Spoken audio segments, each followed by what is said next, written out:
नमस्कार, मैं विकास कुमार। स्वागत है आपका हमारे यूट्यूब चैनल आंगनबाड़ी न्यूज़ में। आज है 20 दिसंबर। तो चलिए हम आज सुबह की आंगनबाड़ी की सभी बड़ी खबरों को देख लेते हैं। तो देखिए, सबसे पहले एक ज़रूरी सूचना आप लोगों को दे देते हैं कि आज यानी 20 दिसंबर को बिहार राज्य के सभी आंगनबाड़ी केंद्रों पर सामाजिक अंकेक्षण का बैठक होने वाला है। इसके संबंध में आईसीडीएस ने सभी डीपीओ को लेटर भेजा हुआ है कि 20 को सामाजिक अंकेक्षण का बैठक करवाना है, और डीपीओ ने सभी सीडीपीओ को लेटर भेजा हुआ है। तो उम्मीद है कि आपके परियोजना से भी वो लेटर आ गया होगा कि आज सामाजिक अंकेक्षण का बैठक होने वाला है 20 दिसंबर 2023 को। तो देखिए, आज सामाजिक अंकेक्षण का बैठक जो होने वाला है उसको आप अच्छे से करिएगा, क्योंकि हर जगह से निरीक्षण यानी जांच की खबरें निकल करके आ रही है, जो एक एक करके हम आपको खबर में दिखाएंगे। तो चलिए बढ़ते हैं खबरों की तरफ। तो देखिए, पहली खबर पूर्णिया से निकल करके आ रही है। अगर आपके आंगनबाड़ी केंद्र पर कभी भी जांच होती है, तो निरीक्षण होती है, तो उन जांचों में किन बिंदुओं पर आपको ध्यान रखना है, उसके आंगनबाड़ी केंद्रों का संचालन शुरू हो गया है। आंगनबाड़ी केंद्रों में बच्चों के बेहतर पोषण के साथ साथ विधि व्यवस्था की निगरानी के लिए विभागीय निर्देशानुसार डीपीपी आईसीडीएस ने सभी सीडीपीओ के साथ बैठक कर केंद्र को होने वाली गतिविधियों के बेहतर संचालन का निर्देश दिया है। यानी कि आईसीडीएस ने सभी सीडीपीओ के साथ में बैठक किया और उनको केंद्र की बेहतर संचालन के लिए निर्देश दिया है। साथ ही उन्होंने सभी महिला पर्यवेक्षिका यानी सुपरवाइजर को 15 बिंदुओं पर केंद्र के निरीक्षण का निर्देश दिया है। यानी कि जो भी सुपरवाइजर आपके केंद्र पर चेक करने के लिए आएंगी, हालांकि देखिए आज के दिन में सुपरवाइजर ही नहीं, बहुत लोग आपके केंद्र पर आ सकते हैं, जैसा कि आगे के खबर में हम देखेंगे। तो देखिए, जो भी आएंगी तो वो क्या 15 बिंदु देखेंगी, वो आप लोग को ध्यान देना। उन्होंने कहा है कि सभी महिला परीक्षिका अपने अपने क्लस्टर में केंद्रों के निरीक्षण के दौरान केंद्र की सजावट व साज सज्जा, यानी कि केंद्र को अच्छे से आप लोग सजा के रखिएगा। केंद्र में उपस्थिति, बच्चों की संख्या, बच्चों की साफ सफाई, बच्चों के बालों की सजावट, केंद्र में पानी की व्यवस्था, बच्चों का नाखून होना, बच्चों के नाश्ता की व्यवस्था, केंद्र में बच्चों के बैठने की व्यवस्था, मेनू चार्ट व बोर्ड का प्रदर्शन, ये सब लोग आप अपने केंद्रों पर करिएगा। जो भी बैनर पोस्टर मिलता है उन सबको नहीं लगाई होंगी तो लगा दीजिएगा, वैसे तो सब लोग लगाए ही रहते हैं। चप्पल का सलीके से लागू होना, यानी कि जो भी बच्चा चप्पल खोलता है उसको एक क्रम में आप लोग उसको रखवाइएगा। मेनू अनुसार पोषाहार बनाया जाता है या नहीं, केंद्र में पंजियों का संधारण अपडेट है या नहीं। यानी कि इन 15 विषयों पर आपके केंद्रों पर जांच हो सकती है। अब हम देखिए बढ़ते हैं दूसरी खबरों की तरफ। अब देखिए, जांच से ही संबंधित दूसरी खबर कटिहार से भी निकल करके आ रही है। देखिए, वहां पर भी जांच है, जहां पर लिख रहा है टीम करेगी आंगनबाड़ी केंद्र की सोशल ऑडिट। यानी कि वहां पर तो टीम का गठन कर दिया गया है डीएम के द्वारा। देखिए, पूरे खबर को पढ़ लेते हैं। दे रहा है कि मनिहारी प्रखंड के सभी आंगनबाड़ी केंद्रों का डीएम द्वारा गठित टीमों के पदाधिकारियों द्वारा 20 दिसंबर से सोशल ऑडिट करेंगी। यानी कि डीएम ने ही टीम गठन किया है पदाधिकारियों का। उनमें देखिए कौन कौन शामिल रहेंगे उस टीम में। सीडीपीओ रहेंगे, बीडीओ, वहाँ के बीडीओ रहेंगे, सीओ रहेंगे, चिकित्सा पदाधिकारी सहित कई पदाधिकारीय टीम भी शामिल रहेंगे। यानी कि इन लोगों का टीम है। आगे देखिए, बोल रहा है इस संबंध में सीडीपीओ संगीता मिंकी ने कहा कि 20 दिसंबर को मनिहारी प्रखंड के सभी आंगनबाड़ी केंद्र का सोशल ऑडिट किया जाएगा, जिसको लेकर जिला मुख्यालय द्वारा एक पत्र प्राप्त हुआ है, जिसके लिए डीएम द्वारा एक टीम का गठन किया गया है। तो आप सभी लोग सचेत रहिए। हालांकि ये तो कटिहार के लिए और केवल एक प्रखंड के लिए यहाँ पर बोला जा रहा है, लेकिन हो सकता है कि आप आज चूँकि सामाजिक अंकेक्षण का बैठक होने वाला है, तो इस वजह से आप लोग भी थोड़ा सा सतर्क रहिएगा।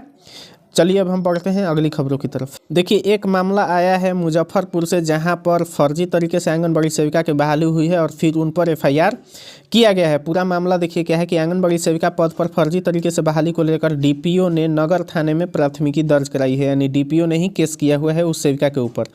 इसमें साहेबगंज थाने की गौड़ा पंचायत के गौड़ा की कलावती देवी को आरोपी बनाया गया है। यानी कि कलावती देवी के ऊपर केस हुआ है। पद की दावेदार रेशमा देवी, देखिए दावेदार वहाँ पर थी रेशमा देवी, जो रेशमा देवी हैं वो दावेदार थी, लेकिन वहाँ पर फर्जी तरीके से कलावती देवी आरोपी बन गई हैं, ऐसा पेपर के माध्यम से कहना है। तो रेशमा देवी दावेदार थी और जबकि बनी कलावती देवी। उसकी बहाली को अवैध बताते हुए तिरहुत प्रमंडल के कमिश्नर के यहाँ लिखित शिकायत दी थी। इसकी जांच कराई गई तो पता चला कि विभाग के ईमेल का स्पूफ तैयार कर अपने फर्जी प्रमाण पत्र को खुद ही सत्यापित कर लिया, डीपीओ पदाधिकारी को ईमेल करके प्रमाण पत्र को सही बता दिया।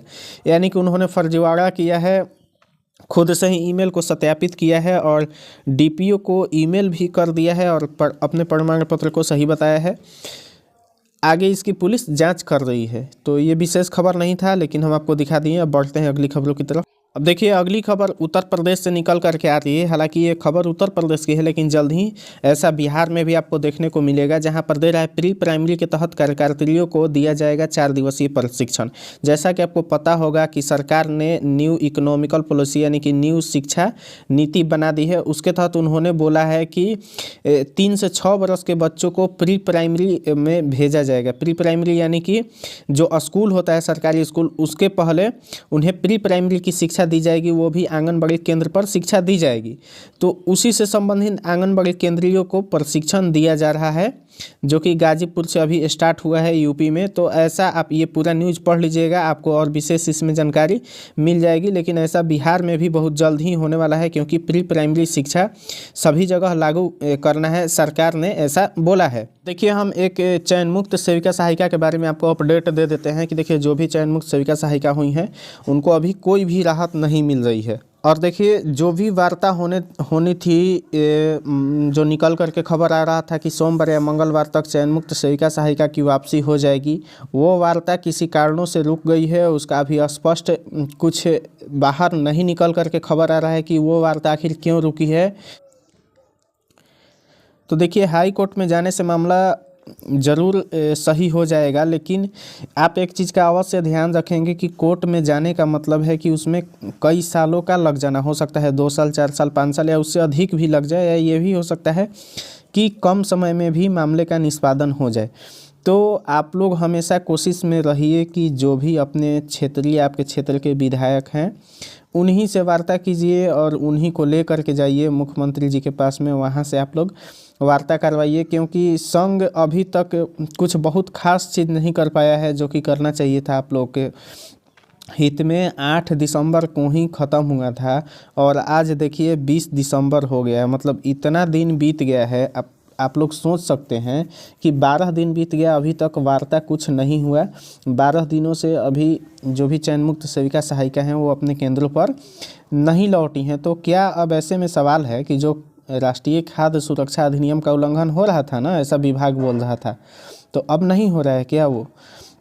और दूसरा सवाल देखिए ये है कि जो भी सेविका बर्खास्त हुई हैं, निलंबित हुई हैं, चयन मुक्त हुई हैं, तो ऐसे में निदेशक ये क्या कर रहा है कि उनके जगह पर प्रभारी नियुक्त कर रहा है दूसरी सेविका सहायिका को, यानी कि जो बगल की आंगनबाड़ी केंद्र की सेविका सहायिका है। ऐसा हर रोज़ हम आपको खबर दिखाते हैं कि इस जिले की आंगनबाड़ी सेविका सहायिका को दूसरे जगह पर टैग किया गया है।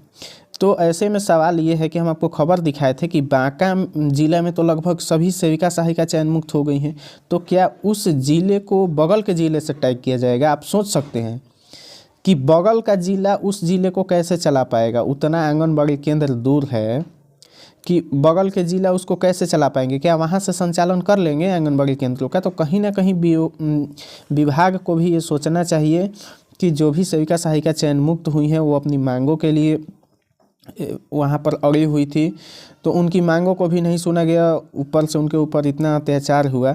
लेकिन कम से कम अब उन्हें जो भी हुआ, लेकिन उन्हें अब अपने पदों पर वापस बहाल कर देना चाहिए था और उनके जो भी मानदेय से संबंधित, बढ़ाने से संबंधित मांग थी उन पर ज़रूर विचार किया जाना चाहिए था। एक नैतिकता की बात अगर आप देखें तो आंगनबाड़ी सेविका सहायिका बहुत ही कम पेमेंट पर बहुत ही ज़्यादा वो काम करती हैं। काम अगर उनका आंगनबाड़ी केंद्र चलाने का जो भी टाइम होता है 5-6 घंटा, उससे बढ़कर वो 10-10, 12 घंटे काम की जाती है। उनको ख़राब मोबाइल दिया गया है, वो सब विभाग का उनका जो भी मोबाइल था वो मोबाइल तो ख़राब हो गया है। सब लोग अपने अपने घर के मोबाइल से वो लोग काम कर रहे हैं। तो कहीं ना कहीं देखिए निदेशक, जो भी डायरेक्टर साहब हैं ICDS के, जो भी वहाँ पे पदाधिकारी हैं, उन सबको भी सोचना चाहिए कि ऐसा न किया जाए और टैगिंग न किया जाए, और जितनी भी सेविका सहायिका वहाँ पर चयन मुक्त हुई हैं उन सभी को अपने कामों पर वापस लाया जाए, और साथ ही साथ में उनके मानदेय वृद्धि पर भी विचार किया जाए। तो इस वीडियो में इतना ही, मिलते हैं अब अगले वीडियो में, तब तक के लिए जय हिंद।